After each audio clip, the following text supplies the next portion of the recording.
something called the First Street Foundation. And they were really doing a deep dive on the map of the United States as to where wildfire risks are going to really increase. And they're looking over 30 years. They're looking between now and 2052. They're looking at the entire United States. And obviously your coasts are in trouble, West Coast in a lot of trouble. The percent increase in burn probability. And they have it on this scale from like dark brown, which means it's going to be really bad, to white, which means nothing's going to happen. We're fine. Yeah. By the way, we are the only place, along the Great Lakes, it might surprise you to know, kind of the inner eastern seaboard, I guess, along the lakes there are okay. But literally, like, the rest of the country, other than Indiana and Ohio, have some increased wildfire risk over the next 30 years. Like, they're looking at a 50% increase in California. That should shock no one. That doesn't shock, yeah. The Pacific Northwest and things like that, and obviously Arizona, and But I was kind of struck. From the Rust Belt to the Moist Belt. Yeah, I was struck by how white, not only literally, but figuratively, Indiana, Ohio, and everywhere else at least has some browns and tans in it. Also, happy birthday, David Byrne, who turned 70 on Saturday. Yep. We just saw him. Went to see American Utopia in New York. Dynamite. 70? I guess I was thinking he was older than that. 52, right? Yeah. He's still in good shape, right? He's svelte. He's keeping it together. He is very much keeping it together. My wife, I don't often nail it with gifts, but I knew I would nail that. Can you give some examples? One year I purchased a harmonica for her 30th birthday because she told me she'd like to learn. She wished that she could play the harmonica, and I took that to mean that she'd like to learn how to play the harmonica. So I purchased for her a not inexpensive harmonica, and I thought I knocked it out of the park. We had a big dinner with family and friends, big surprise dinner planned at one of our favorite restaurants in Chicago. Got everybody there. I got it. We were staying at a hotel downtown. I thought it was going to be like opening the suitcase in Pulp Fiction. Yeah. Nope, didn't like it at all. Turns out she just wanted to know how to play the harmonica. She didn't want to do the work. She didn't want to learn. She said in passing. She didn't give you the courtcy of pretending that she liked it? I don't want her to do that. That's fake. I don't want that. But I feel like it would be like... I was already on record as being a poor gift giver. It's just that I'm so terrified of... one year, because when we met, we were both dirt poor, and all that was on our rabbit ear television, I think Breaking Bad was like first run. And so I got her a Los Pollos Hermanos t-shirt.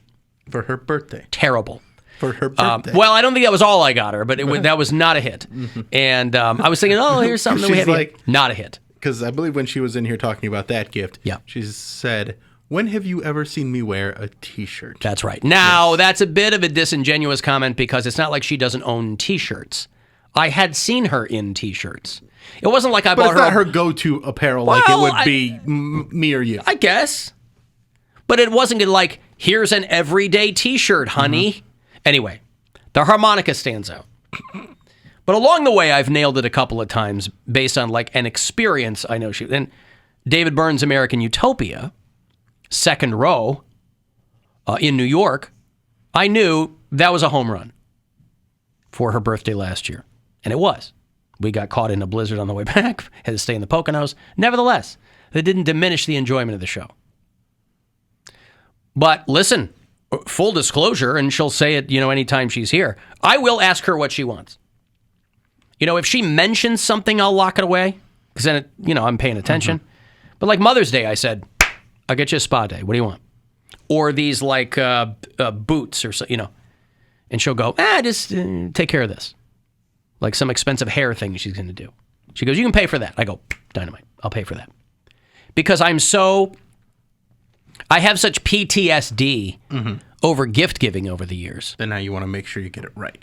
I want to err on the side of caution. Also, you want to get her something that she's going to enjoy. Yeah, but it's not like you're doing this in a way of like you did all these things with good intentions. You had the thought. That's what there. the road to hell is paved with, they say. Yes, and the couch. The what? The couch, sleeping on the couch. No, sleeping on the couch. You got her. No, it's never like that. No. It's never. It's more something we'd laugh about after. But the harmonica is forever etched in my brain because I was so sure I nailed it. Mm-hmm. I couldn't wait for her to open. So funny. Yes, of course. the deadpan on her face. I mean, if we hadn't been at home for a huge dinner with family and friends, it would have been a complete loss. This is for her 30th birthday. So it was a decade ago. So, and I'm no help when it comes to like my birthday or Father's Day. I know I'm just as useless. I'm like, I don't need anything, whatever. That's not what a gift giver wants to hear. But I would love to be one of those people who gives great gifts because I would do it all the time. If I knew I could nail it with somebody, I would do it all the time. I don't have that gene. I don't have that great gift-giving gene. I'm very envious of people who do. Because it's a great thing to have. Are you a good gift giver, Cody?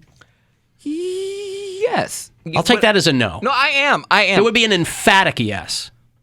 For people that I spend a lot of time with, I am a good gift giver. You guys here, I mean, I don't spend too much time with you, and a lot of your gifts are... You spend 20 hours a week with us. Who do you spend more time with? You spend more time with us than your family. But the difference is, like, my family, I can switch it up every year. Like, Christmas, birthdays, like, I can get new things. You guys, your gifts are kind of, like, repetitive. Like, I usually get you a gift card, some liquor, or some shoes. Right. Like, we're not trying to, like, put each other on the map. Exactly. No, but I'm just saying, we do spend a lot of time together. You do not spend more time with anybody. All right. I'm just thinking, like, with my family. Like, when's the last time you saw your brother? You just saw him, didn't you, for like Mother's Day or something? Yeah. Yeah. Yeah, we went out to... You know who you've seen a bunch more times since then? Me and Alan. Okay. Alan, and we took days off, and we've still seen us more. Okay. Alan, my drill instructor, used to say, good initiative, poor judgment for the spousal gift giving. You know, people are like, cash. I'm not going to give my wife cash. Here's some money, dear. Listen, but there are people... She can go to an ATM and get that. But there are people where, they're not millionaires like you. Giving their spouse... Shut up, Bill. Some cash would be great. I would love cash. I'll take cash. Political Joe already thinks I'm a millionaire. He's brainwashed me into thinking you're a millionaire. I am most decidedly not a millionaire.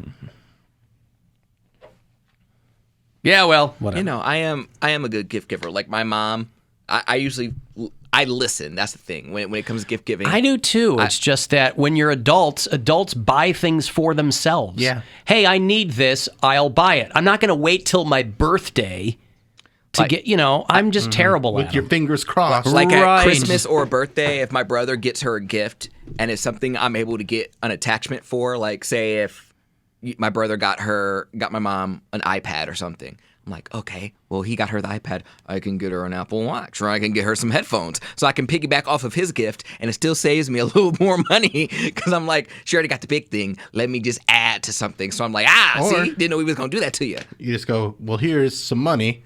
I'll just chip in. But my mom, no. Your mom wants 2 gifts? Yes, she wants 2 gifts. Because she has 2 sons. But she wants to lose something, and she wants to be able to be like, oh, nah, I don't. I could go to the store and get it. She wants to be able to compare, too. Who got the more expensive gift? No. Rank you guys. She complains. Oh, it's like Squid Game. Yeah. It's like Battle Royale. She wants to, she's pitting you against your brother. My mom breaks things. That's what she does.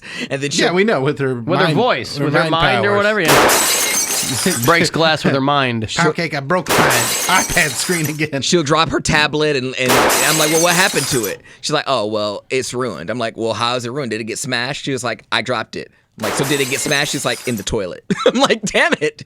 So now we got to get you a new tablet. This will be your 3rd. And make this one waterproof. What's the cutoff? How many more breaks before you stop getting her tablets? I don't get her tablets anymore. So now she's, what does she have? The The little thing you wear on your See, Apple Watch? No, Fitbit. the counts as Fitbit. That's what it is. See, family, though, if you give bad gifts, you just move on. Mm-hmm. You can't divorce your family. Yes, you can. If it's a spouse or a significant other, that's a higher confront. Like, you want to clear that bar and you want to set... again, I got a couple of flags planted along the way, but we've been together a long time now. So I do not have a winning record over the years. Like, next year is going to be our 10th anniversary. So we're going to plan like a big trip. So that one, I don't have to worry about. And we usually don't even do anniversary gifts at all. Because we're like, what are we going to get each other a piece of wood with something carved in it? Like, it's not our vibe. But for birthdays, I think I don't care about a birthday, but I know other people do. Why'd I get on that? I don't know. Anyway. Okay. I don't But know. I while we're at it, you said something, and I just realized I don't know what this saying actually is, if it's just one word, or if it's, because the way you said it does not, I've already... Did I misquote somebody? No. Oh. I think I'm having a Poundcake moment. I didn't say it, but I don't know what the actual phrase is. I don't use this phrase. Hike in front? What did you say? A high confront. Hike in front. A high confront. High confront. Yeah. So it's It's like like a real bar. high space confront? That's the phrase I use. Yeah, it's like a you want to clear that bar. Yeah. It's a much higher level of difficulty. Yeah, I can understand what it means. I don't use it because I didn't know if it was one word or whatever. But Poundcake, did you know that one? That's how I say it. I've heard it, high but no. confront. You've heard it from me. Because I always hear it like smashed together, like hike in front. I feel like I've heard hoisted by your own petard. Well, yeah, from me too. I mean, a couple of Hoisted phrases I from your own like. petard. Hoist is just a great word. What's a it's petard? anytime it's a bomb. Petard? Yes. It's an old-timey bomb, like pirates and, the phrase is meant to be, you kind of like, you blew yourself up. Gotcha. You played yourself, playa. Yeah, hoisted by your own petard. Hoisted by your own petard. If you listen to us on iHeartRadio, you can always leave us talkback messages there. Okay, my new mission this weekend is to get absolutely blacked out drunk and call the After Hours line and defend Dick from Dayton and tear down Political Joe. All right? That was unwarranted. Dick from Dayton is a saint. Love you guys. Yeah, there you go. Well, this is the Political big weekend Joe too, right? starting. What's that? This is the big weekend This is the weekend. where he's going to see Mary at the... Mary's at Wiley's in Wiley's. Dayton this coming weekend, and Dick from Dayton is going to go. Mary's out today. Somebody texted earlier and said, "How dare you deprive us of Mary coming in and telling weekend stories of how she's slowly destroying her relationship?" Listen, tomorrow is traditionally Tears Day. Yeah, it makes So more sense. it's more in line with that. So we'll see what happens tomorrow. But if we could, again, we're not going to start beef between Political Joe and Dick from Dayton. But Political Joe, all of a sudden, if he's not MFing me, he somehow has a problem with Dick from Dayton. Which seems weird because He's on the face as a hillbilly. he's a sweet man. By all accounts, yeah. Oh, by the way, before we move on,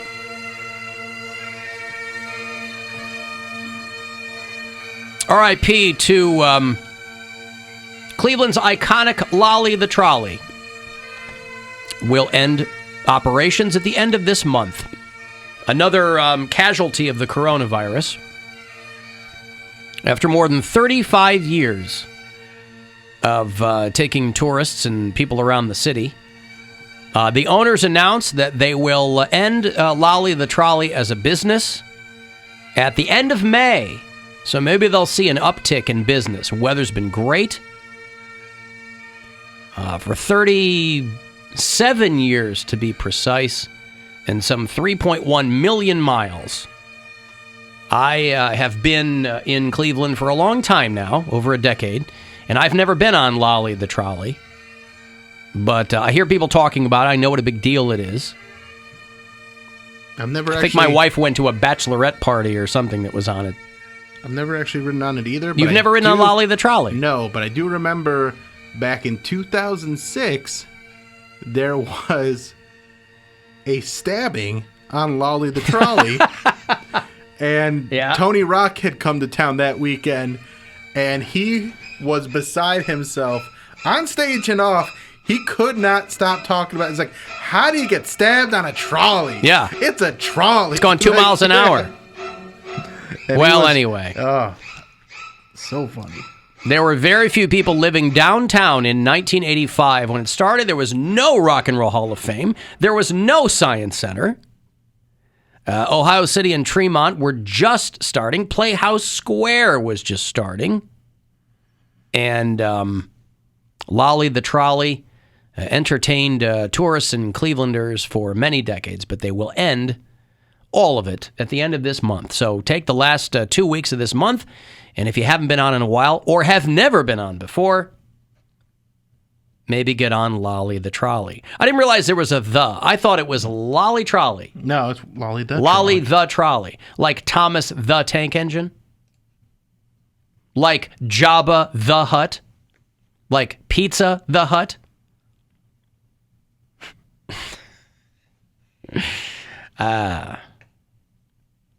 Alan, did you read about the kid peeing in the art? Yeah, I read about that. Wait, what happened? I don't think I got this. Ray is our bureau chief in Vancouver, British Columbia. This happened on the other side. This happened on the United States side of Vancouver. So this is a really weird story because it was part of a child porn investigation. And in the process of the investigation, they found a video that had nothing to do with child porn, I guess. They found video of a night manager at an Arby's peeing in the milkshake mix. Oh. Because that's what got him off. And he did it on 2 separate occasions. They didn't get any indication that the people he worked with knew that this was going on. Oh my God. But they come across this video in the course of a much darker investigation. And then they say, hey, if you bought a milkshake, and then they give the address at this Arby's around Halloween of last year, call the cops. File a lawsuit. They got this guy. I mean, that's the kind of thing that, like, when corporate HQ, fast food joints, they don't pay people anything. So fast food joints always have to deal with the people working there. This has got to be like a daily thing. I'm sure. Where they're like, oh my God, we got some other dude. You got to do damage control. And, if people want to eat there, they're going to eat there. But now, listen, and I'm coming at this from the perspective of one. I've drank urine before. Did a shot of my own pee. It's not the same as yours. It's pee. But it's yours. It's your pee, So what? and you're knowingly doing it. If you're going to drink anybody's pee, you would rather it be yours, correct? I'm just saying I've drank pee. It's not the same. I would. They were taking specimens of male semen and they were putting it in the blends of their lattes. Right. So it was not unprecedented. I mean, obviously, he's talking about Starbucks when they were making their semen lattes to attract the gays. Have you? This guy, though, whizzing in the milkshake mix. Oh, I thought they asked for a Jim Oka shake. Oh, I'm sorry. I didn't realize. You know what? This is how fat I am, though. Yeah. Even though I'm hearing this story, I'm like, I could go for a Jamocha shake. Mm-hmm. I don't want the pee in it, but I still want a Jamocha Well, shake. I guess they were investigating this guy for child pornography, Oh, so and in the course of that investigation, they find him peeing in the. He told police that the restaurant sold at least 1 ice cream float and 30 to 40 milkshakes with his urine in the mix. In the mix. In the mix. In the mix. Who remembers if they got a milkshake around Halloween? Like, who would remember that timeline? You might remember. For someone who eats fast food nearly every day, I'm like, I'm calling everybody. If this is the case, this is the type of stuff that goes down for a loyal customer like me. Break me off something. Tearing up the joint. It's Alan Cox. Live in the mix. That's me in the mix. I'm not pee in the mix, me in the mix. Tearing up the joint. It's Alan Cox in the mix. Right. This guy was also in the mix. What would you prefer? What? Semen or urine? Urine! I've drank semen. I mean, urine. Huh? Feel the power. Feel the bass. It's Alan Cox in the house. I've drank urine. I've drank semen. My own. Alan Cox. Super sperm. You've never tasted it, ever. I've tasted it if somebody has kissed me after. That's always the cop-out. It's not the cop-out. How else would I taste it? I'm not doing what you do. You gargle. I didn't say garbage. This guy. Jesus. It's like breakfast over here. I got some frozen in the freezer. I just Just making tasty pops with him and put a little food coloring in there. Mix it up. A boy's curiosity. You Make it never festive. Took a finger and like dabbed. And A boy's curiosity? No. When I started doing it, dust was coming out. There wasn't even anything to come out. Jesus. All right, fine, I was whatever. like 9. There was nothing in there. 9? Yeah. I was Catholic. You get going early. You're bored. Fine. All right, listen, I got to take a break. I'm late here. 5:30, I'll have another $1,000 for you. If you want to get yourself, go fund yourself. After the break here, I want to go see Sammy Hagar. He's doing Blossom with George Thorogood in June, and not that far off. So we'll hook those up coming back.